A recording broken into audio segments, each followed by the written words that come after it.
The name of this presentation is The Enormous Festival and Its Discontents. The fine arts today resemble a wastewater treatment plant, a bouillabaisse of banal byproducts from mundane and systematized formula. Boiled together here are the popular and classic themes, such as the sweat of overheated ambitions, nostalgic fantasies of a past that never was, the homesickness of abandoned processes, the malaise of dreams prematurely woken from, the paranoid guilt produced by disingenuous research, and just so many bad memories. Modernist indifference, offering nothing at all to the realms of discursive experience, can, in all its purported objectivity, also be added to the soup. The wastewater treatment plant of contemporary capitalism can recycle these tired themes, boiling them down to a fine white powder that can be exchanged for money or inhaled through a rolled-up currency note in promise of transcendent experience. If a realist experience be preferred, the slurry can be cryogenically frozen into an extremely cumbersome yet undeniable form and stood erect, anchored to the corporate pavement as a civic art in a public space, the social testimonial of the achievements of contemporary culture. Yet the arts also contain, immanent to themselves, an alternative, and perhaps a far-reaching one.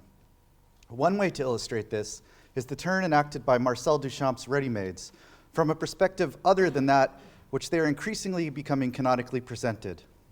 Analyzed at length by Jean Baudrillard and others, Duchamp's ready-mades are taxed with the responsibility for rendering everyday objects into aesthetic ones. However, while Duchamp discussed the construction of these works, he refrained from discussing how they should be interpreted and took great pains to stress that the objects of which they're partially composed were chosen based on a reaction of visual indifference with a total absence of good or bad taste. While the aestheticization of the everyday might be a popular interpretation of these works, their function could just as well run in the other direction. Duchamp's discussion of his reciprocal ready-mades, a method, for example, suggesting the use of a Rembrandt as an ironing board, illustrates an aspect of creative work, when considered as an object, action, or reaction, that I have elsewhere referred to as banal magic. Rather than aestheticizing everyday objects or processes, banal magic consists in intervening into everyday life, subverting it through the introduction of new objects and processes. This is, in fact, what artists have always been doing, intentionally or not, yet it is important to recognize that formative power is not limited to aesthetics. Processes and objects enact interactivity with all else in the interconnected and intersubjective reality system, and artworks are no exception. Furthermore, as Karl-Heinz Stockhausen pointed out in a 1971 lecture, transformative action in the present becomes the future. Linking this to artistic innovation, he added, "Whenever we hear sounds, we are changed." In an interview published in 2010, Mark Fisher states, "The failure of the future haunts capitalism. Capitalism's victory has not consisted in it confidently claiming the future, but in denying that the future is possible.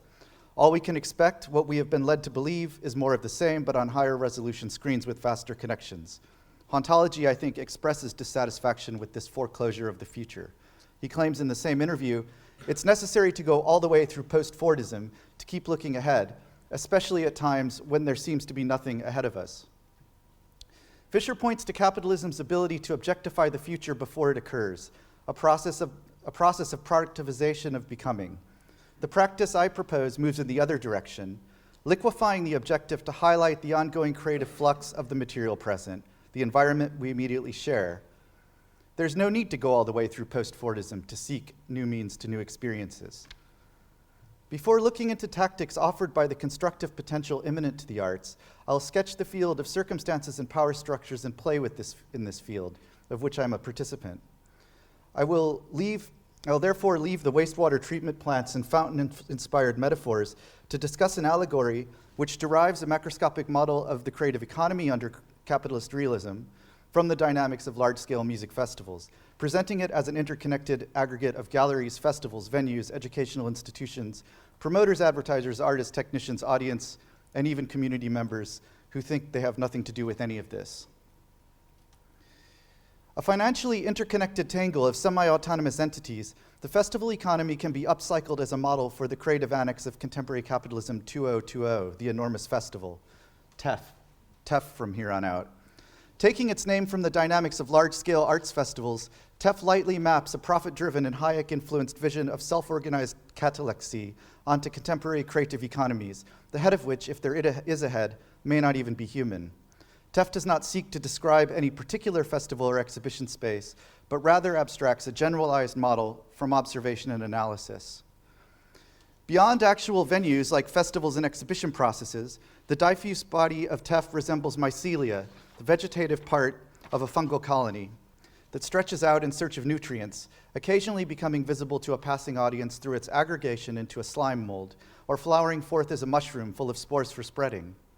Likewise, TEF spreads out beneath the sedimented and diverse cultural ground of society, a network of reroutable channels feeding off funding bodies while facilitating communication and transportation of commodity between longer-term structures like educational and research institutions, publishing houses, and studios, while occasionally flowering as festivals or exhibitions. In TEF, cultural commodity need not be represented by currency. As in the financial markets where the 2008 banking crisis foregrounded a reliance on projected long-term loan returns in order to justify risky investments, TEF exchanges currency for equally ghostly intellectual commodities. In the best cases, this might be actual research. However, PR and marketing concerns create social value that can be exchanged for currency within TEF. In the manner of mycelia, marketing concerns connect institutions, artists, venues, and audiences, all seeking nutrients. However, each time information changes hands in TEF, a part of the network takes a financial bonus. Commodity in TEF therefore takes on a spectral quality, far transcending the earthly realm of exchange of currency for goods or services, and leading to the behavior that can be seen in the visual art market, in which effervescent commodity forces outside of currency values exist which leverage rates of exchange. The enormous festival forms a multi-dimensional feedback network between organizations, artists, audiences, the boundaries in which are in a constant state of renegotiation. A top-down tour of the structures making up TEF reveals layers of symbiosis, but also exploitation and alienation. There are 4 identity conflicts within TEF, which lead to certain groups profiting at the expense of others. These are discussed as this model is explicated, and following alternatives to this situation are briefly sketched. The enormous festival is fueled by an inner gyre. The force that drives this is social and concerns the classic problem of seeing ourselves as others see us, and by extension seeking to control this. By imagining the dynamics of an ideal festival or exhibition venue, and extrapolating it outward to the creative economy as a whole, we can theorize the development and functioning of the enormous festival's inner gyre. To begin with, we can premise that a festival's authority depends on its reputation. This reputation is based on a believable condition nurtured in 2 dimensions. The first of these concerns the past within the present, the perception of quality, the historicity of the festival. The second is the guarantee that new and exciting experiences will be available for the present year's audience. Maintenance of these relies on curatorial sagacity and cunning in selection of artists and their presentation. A second proposition: an artist's reputation is similarly based on socially constructed systems of belief.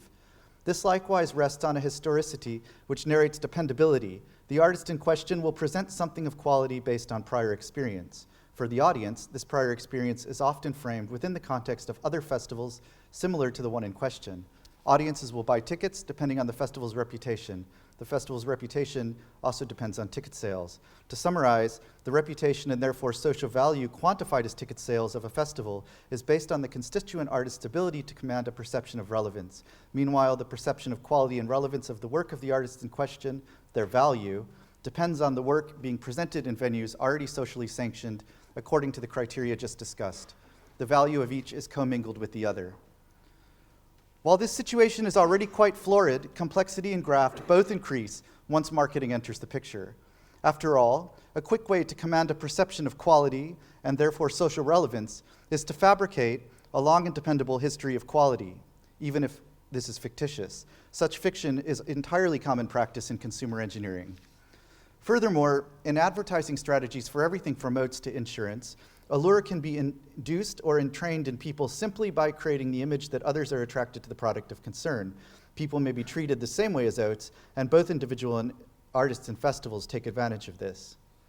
In Capitalism 2020, the system in TEF is such that artists and festivals exchange their images for one another's use, and the commodity value of both is located in this image exchange, certainly more so than in any artistic product or experience. The ongoing relevance of the enormous festival is based on the continuous presentation of work whose quality has been granted believability through marketing. Festival payment to artists balances an artist's name recognition with their perceived benefit to the festival in terms of ticket sales or cultural credibility, reconciled with how much money needs to be invested to guarantee the perception of continued relevance for the artist and how long they might be used for by the festival. This picture operates across all scales of TEF, as even independent promoters and organizers imitate or are coerced into similar behaviors by the action of artist agents, tour managers, or the public who have been trained to respond to celebrity, demand its creation, prioritizing this over curiosity or anything else. Somewhat ironically, artists who claim to be just in it for the money are perhaps paradoxically more correct than those claiming involvement for supposedly more noble reasons. These artists fulfill the first of the 4 identity conflicts within TEF. That is, they make shallow candy. Shallow candy is the least offensive of the remaining 3 in that everyone or no one is alienated. A product is produced and paid for. It just happens to be shallow, producing short-term pleasure and later bad teeth. If fame and artistic production really stood in equality to one another, the central myths of TEF would be more difficult to define. But in contemporary capitalism, the fallacious equation at the heart of the festival economy is as obvious as advertising for fake cheese. It is only from the perspective of ticket sales that the fame to quality equation functions. From an artist's perspective, the notion that fame rather than craft is how careers are built becomes problematic and divisive. Divisive in that the responsibility for the creative act is removed from the artist and placed within TEF and its agents. Problematic in that the skills artists spend years to develop, consumer engineering is in most instances not one of them. If the artist is not trained in marketing, then they must hire others to do these things. Their efforts in these areas will divide not only the work from the public image it presents, but also the time and financial resources of the maker from what it is they're making. This division, the alienation of the artist from their own production, is another of the 4 identity conflicts within TEF. A now quite common practice, we arrive at artworks that are produced to serve their marketing image. Alienated from their own production, the artist is in a position similar to that described by Karl Marx in relation to skilled labor under industrial capitalism. If at first the workman sells his labor power to capital because the material means of producing a commodity fail him, now his very labor power refuses its service unless it has been sold to capital. Its functions can be exercised only in an environment that exists in the workshop of the capitalist after the sale. The laborer develops productive activity as a mere appendage of the capitalist's workshop. The artists least alienated from their labors may be those who can afford to pay others to do the dirty work of consumer engineering for them, leaving them clean hands for creation. As more money purchases more marketing, it is easy to imagine a situation in which the stages and exhibition halls of TEF can also be bought, along with them cultural relevance. Yet most independent artists run out of money before this point. A fair percentage of those who survive the bloodletting are sponsored by investment interests and, like the social realists, produce work steeped in ideology that claims to represent large populations or address social problems, while in reality being either shallow candy or a marketing strategy to win the hearts and purse of audience members or powerful patrons. Only the most megalomaniacal, or by turn indifferent artists can avoid the alienation that occurs as an individual attempts to speak for a population. In other words, the ideal artist for such a job is a sociopath or a psychopath or both. This is the 3rd identity conflict within TEF, the production of work that directly serves the ideological interests of the power structure who is paying the bill, propaganda or advertising, whatever. The experience of the artworks themselves are not a measure of quality or relevance for any but the most individualistic audience members. More generally, it is the press releases, articles, and reviews issued by artists' agents or the venue, often written by the same people or paid for in advance. These generate value, creating relevance for the artist in question when they are echoed throughout media mainstream and the so-called, mainstream media as well as the so-called underground, and subsequently quoted and requoted mouth-to-mouth by uncritical fans. Thus, an audience is built. What makes the situation really profitable is when desires are inflamed by an engineered perception of scarcity. Exclusivity after celebrity sells tickets for the spectacle. The art on view within cannot be experienced from without. Even before value is created, this establishes desire through the creation of a non-permeable boundary between those inside and outside, as well as suggesting a conspiratorial complicity between those inside. To be inside, and especially to be caught up in the action, that is, as an artist, in such indifferent times as these, requires payment of substantial coin. The experiences within TEF's venues in most cases do not fulfill the desire created by TEF's marketing. The public is aware that the marketing messages often presented by TEF's media partners as journalism are fabrications. Yet despite this awareness, such corrupt sources of false information are allowed to stand. The situation is as if the audience cannot tell the difference, or perhaps would prefer not to, rather deferring to well-loved myths. The audience wants to believe that TEF offers transcendence and reconciles elevated ticket prices with this. Artificial conditions of scarcity are employed by TEF to create a feedback loop within its venues. If admittance to TEF is so costly and limited, it must be of great value. Whether or not the faithful gain anything or enjoy themselves at TEF, they are apt to sing its praises. They've paid a lot for the privilege of attending, and further, they're secretly insecure about themselves and envious of other audience members whom they perceive to be enjoying themselves and understanding the works presented. Through this process, they become increasingly alienated from their own sense of self, which encourages them to purchase further experiences promising to fill this void, a void that they have come to believe can only be filled by what is other, and other they believe purchasable. It is on this basis of desire that the enormous festival constructs its power for audiences, and on which basis is proposed the fourth identity conflict within TEF, that foreclosure precedes fulfillment. Desire and myth propagate year after year, accruing meaning that begins as sediment and it is eventually fused into a bedrock of cultural history. Cultural history is a socially object-oriented reality, the object of which is TEF. Furthermore, the audience, an aggregate of individuals who have forsaken their agency, become fused into an object and can thus more easily be addressed by TEF's marketing messages. The value system of TEF becomes a social authority that organizes and systematizes the behavior of the audience object. The enormous festival speaks with an unseen voice like the Wizard of Oz, or the disembodied voice of deceased kings studied by Julian Jaynes in The Origins of Consciousness and the Breakdown of the Bicameral Mind. Here, the voice of the dead overlord becomes the voice of internal consciousness for the hypnotized mass. Attracted to this voice and its promise of social relevance, artists begin to compete and crawl over one another to secure prime placement within TEF's venues, desirable and scarce. That art is a sham is both its strength and weakness. As artifice, as a subtle and varied mimesis, art can concretely present alternatives to present conditions, allowing for the fabrication of concepts within a shared social space. However, as a mimetic artifice, it can also be used to delude. Black Friday riots, in which shoppers are trampled to death by others swept into a panic catalyzed by an artificial condition of scarcity created by advertising, provides an example. The social mass may be driven to murder, and perhaps also to suicide by art as advertising, the social engineering arm of the creative economy. While it would be tempting to call this the dark side of art, it is transparent rather than dark. The use of panic and/or desire for social exploitation is clear, but it is a clarity that precludes the delivery of actual or active. For example, as Baudrillard points out, in a market that forsakes the illusion of desire in favor of hyperreal images, easily manufactured pornography is delivered in place of eroticism. While a product may be placed in proximity, that's a nice one actually, proximity to a potentially erotic situation, or offered as the resolution to the tension of an erotic circumstance, eroticism, like everyday life, is effervescent and unreachable, not object-oriented, dependent on the alterity of the other, composed of a tension that can be considered as pleasurable as its release, and with indeterminacy fundamental to its constitution, eroticism escapes unsold.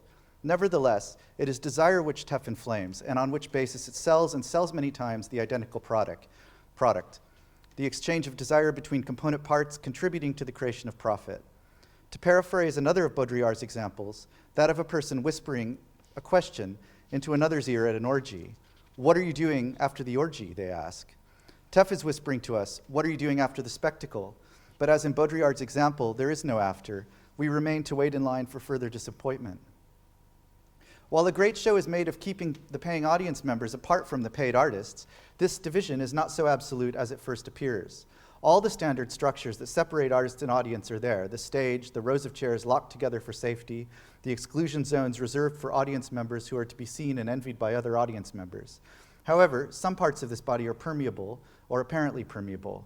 Special audience members, who pay a great deal, may be introduced to artists, and occasionally there is even a show of patronage in which these people are allowed to tell the artists what to do. In such cases, two populations exploited by TEF meet, and the circuit is completed. This allows the enormous festival's bureaucracy to vanish like a specter with the money. However, the image consultants for the enormous festival, along with those working for both artists and their new patrons, will all report on the great cultural gift that TEF has made possible on this occasion. TEF seeks to present itself to audiences as a generous patron of the fine arts, creating opportunities not only for the established artists, but also for emerging artists, keen to showcase the mentorship of young artists struggling to make their way. Meanwhile, in positioning itself as a patron, as a clearinghouse or market through which patronage must pass through, TEF manipulates desire and the perception of scarcity on the part of artists, marketing itself as the only possibility for a creative career, an extortionate gatekeeper. Emerging artists are in a particularly vulnerable position. Their relative ignorance and excessive desire make them ideal customers for TEF's organizers and third-party commercial partners. Emerging artists are given every opportunity, despite these being framed as rare and exclusive, to purchase mentorship, professional development, or image consultancy.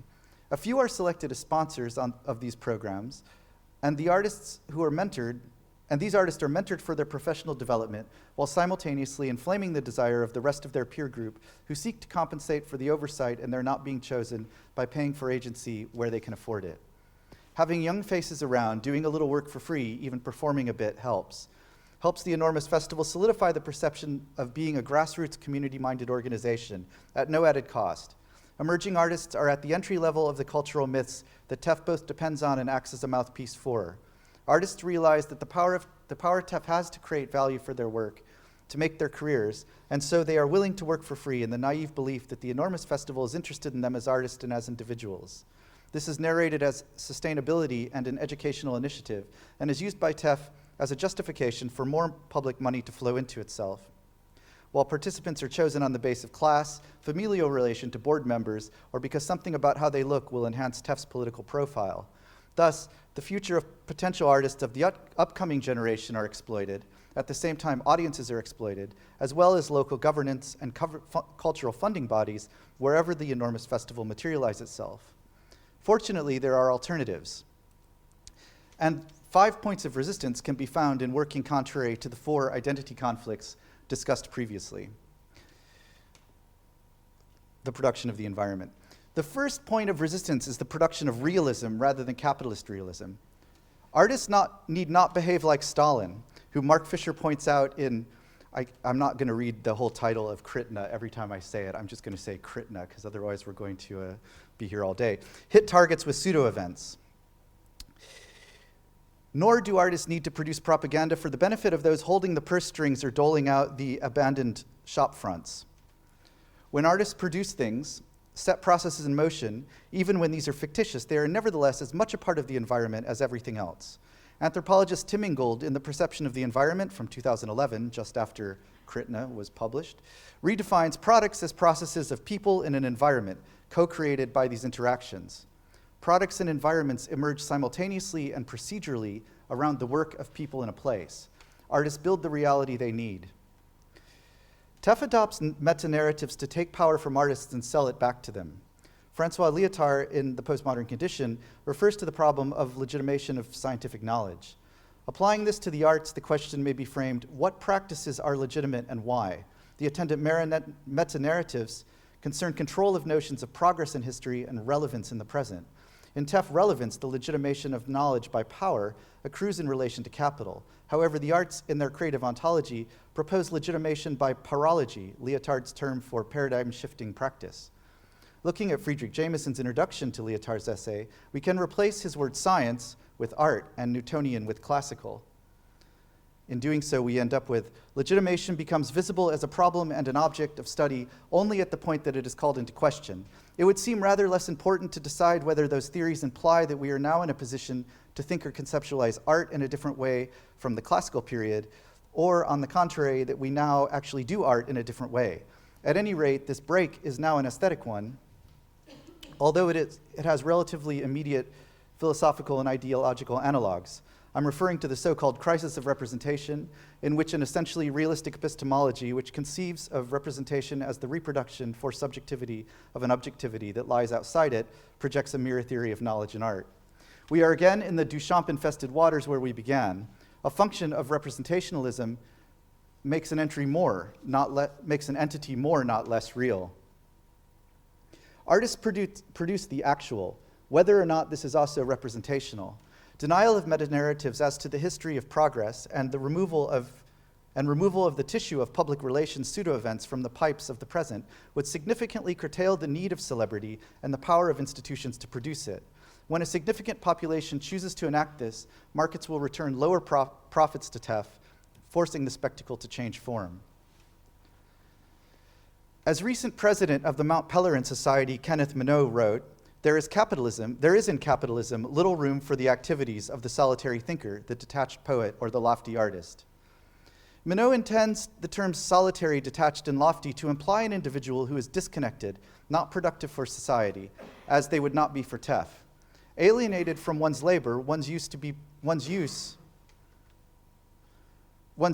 alienated from one's labor, one's use is to be productive and efficient for your owners or disappear.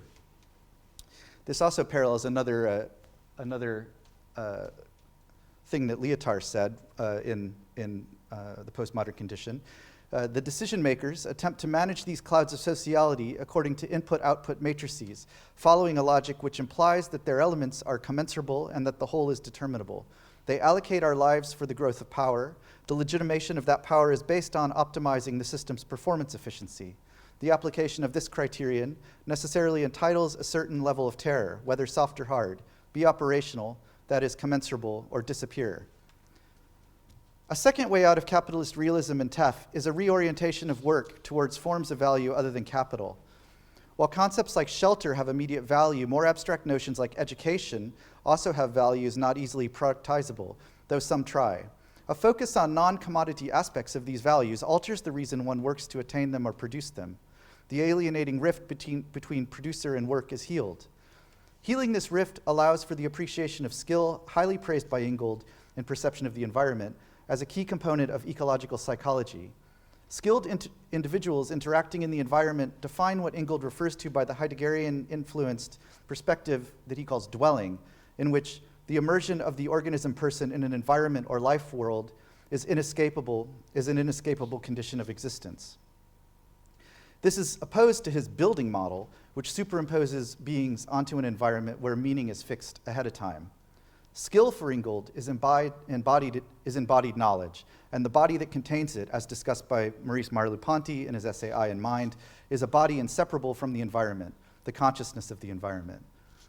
Once the rift between labor and products are healed, notions of utility can be updated to something more in agreement with Ingold's dwelling perspective. An example of this is illustrated by Charles Eames's extremely succinct definition of the utility of pleasure. Does design imply the idea of products that are necessarily useful? Yes, even though the use may be very subtle. Is it able to cooperate in the creation of works reserved solely for pleasure? Who would say that pleasure is not useful? So pointing towards durability, it is difficult to reconcile critic Barbara Raditze's comment on the Memphis group with certain aspects of their members' production. Unfortunately, the words of advertiser, designer, and theorist Ernest Elmo Calkins describe an effect all too familiar. Obsoletism is another device for stimulating consumption. People are persuaded to abandon the old and buy the new and up-to-date, to have the right and correct thing. Does there seem to be a sad waste in the process? Not at all.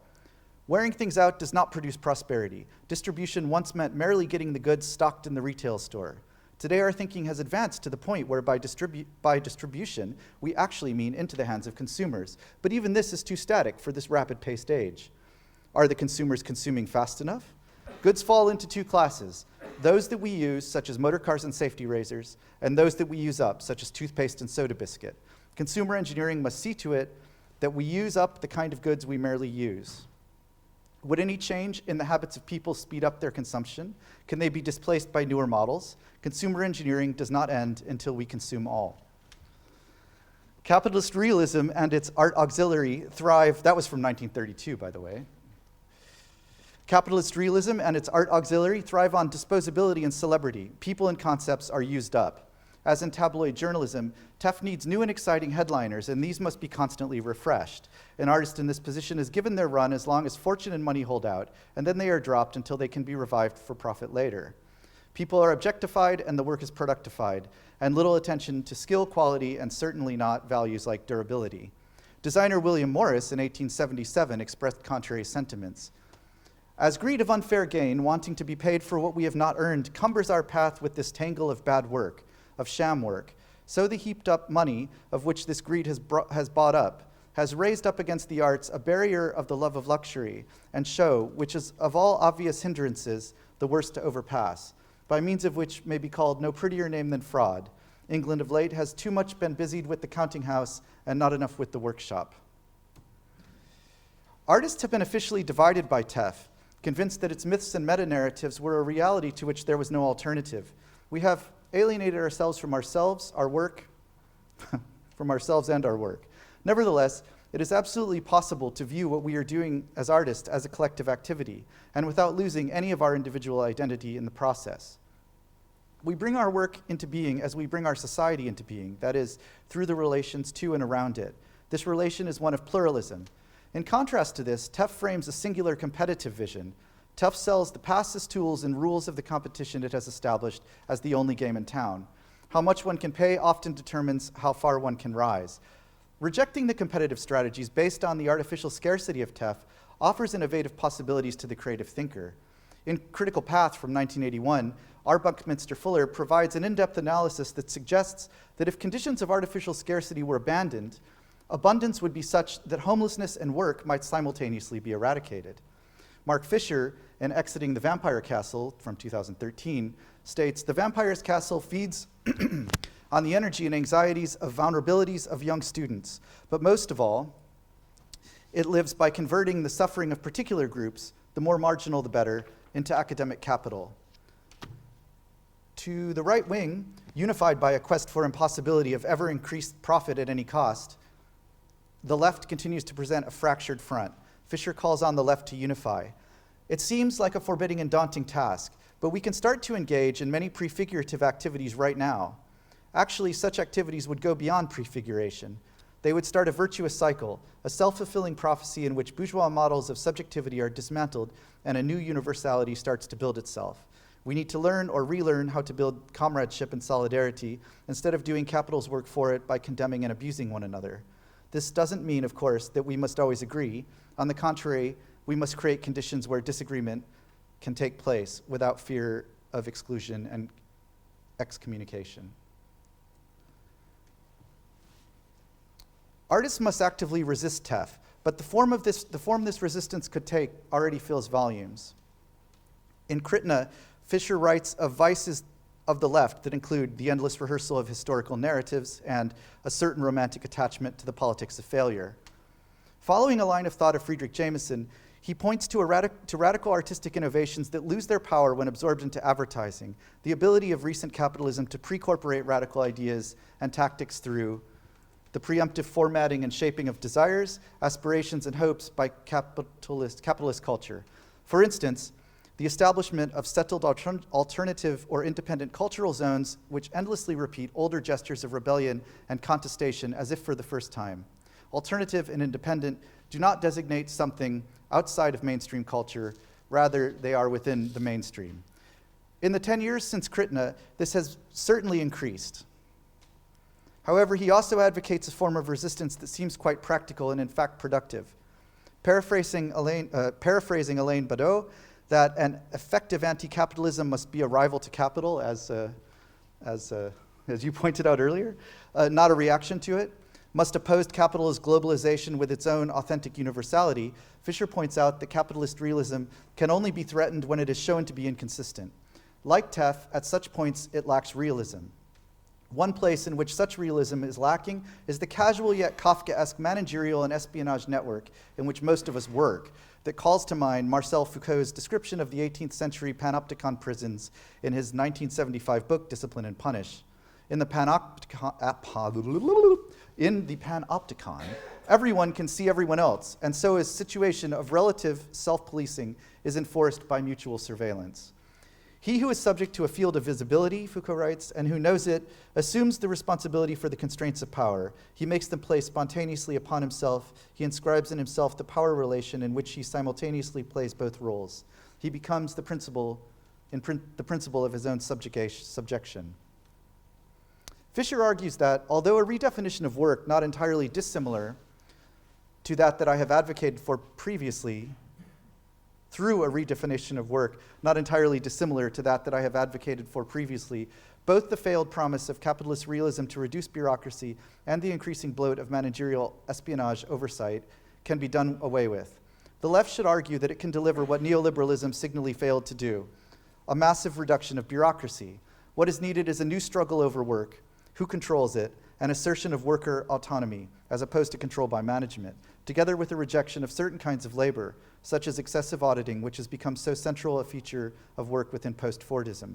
This is a struggle that can be won, but only if a new political subject coalesces. He further suggests an interesting form of sabotage that some may be keen to try out in their own workplaces. What is needed is the strategic withdrawal of forms of labor, which only the management will notice, all the machines of self-surveillance, but which the management cannot live without. Such tactics call to mind those suggested by Michel de Certeau in The Practice of Everyday Life. However, with de Certeau, it is not only labor that is withheld, but also transformed into a productive personal practice. Take, for example, what in France is called la perruque, the wig. La perruque is the worker's own work disguised as work for his employer. It differs from pilfering in that nothing of material value is stolen. It differs from absenteeism in that the worker is officially on the job. La perruque may be as simple a matter as a secretary's writing a love letter on company time, or as complex as a cabinet maker's borrowing a lathe to make a piece of furniture for his living room. The space of a tactic is the space of the other. Thus it must play on and with the terrain imposed on it and organized by the law of a foreign power. It does not have the means to keep it to itself at a distance in a position of withdrawal, foresight, and self-collection. It is a maneuver within the enemy's field of vision and within enemy territory. It does not, therefore, have the options of planning general strategy and viewing the adversary as a whole within a distinct, visible, and objectifiable space. It operates in isolated actions, blow by blow. Engaged in the practice of everyday life, one does not need a revolution to revolt. In times where traditional leftist forms of resistance, those historical narratives endlessly rehearsed, have been fully precorporated and outrightly adopted by the right wing, tactics such as those above, when combined with the skill of artists to produce reality, the reclamation of work, and cooperation, suggest the possibility of artists resisting TEF to produce a sustainable alternative. However, first artists must withdraw their labor as gatekeepers from one another. They must seek, as curators and practitioners, to educate and contribute to our communities rather than simply feed from them. They must eliminate bureaucracy and refuse surveillance labor while reclaiming time and resources. In the fabricative role of our work as artists in environments of our own creation, we shift the perspective of ready-mades towards the introduction of novelty, however banal, even fictitious, into everyday life. What we produce and introduce is reality. It becomes part of the environment, something that is already and always being constructed by us, its inhabitants, and not by the enormous festival, which is instead an occupier.